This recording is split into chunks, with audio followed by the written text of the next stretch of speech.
More details are emerging this evening as to what led to a deadly fire which claimed the life of a one-year-old child. The incident happened on Bay Farm Road in St. Andrew yesterday night. TVJ's O'Shane Masters reports. Look upon my baby there. Right there's my baby there. The baby up like a kid there. The star God left me there. The star that, brother. You know, I cherish my youth. A grieving father mourning the death of his one-year-old son, Namar Facey.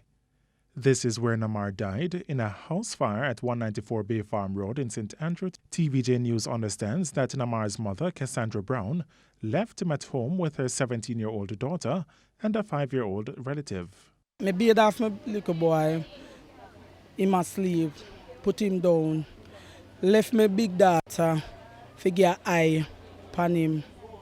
Anyway, I call him a little 6-year-old into the house and tell her lie down side her brother. I tell she figure eye upon my son, upon them, and I go down the road, go buy something.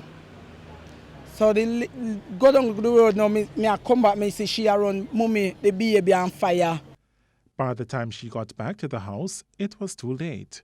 It's reported that the 5-year-old was playing with matches under the bed when it caught fire. If me come and me see my son safe and the thing then burn up, I wouldn't feel that bad. We can't remember life that the things them is vanity. I feel bad if I know I lose my son.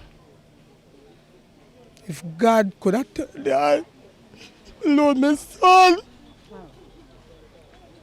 5 houses were affected by the fire, leaving 20 persons homeless, including 8 children. At the moment, the family lost bed, dresser, a lot of clothes stuff items. Some families save some stuff, but not a lot.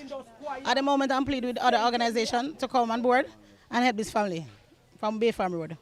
We will have to try our best and console the family the best way we can, because there are other young ones here too. I am going to ensure that action is taken the best way possible, as it relates to, they're getting back on their feet. O'Shane Masters, TVJ News.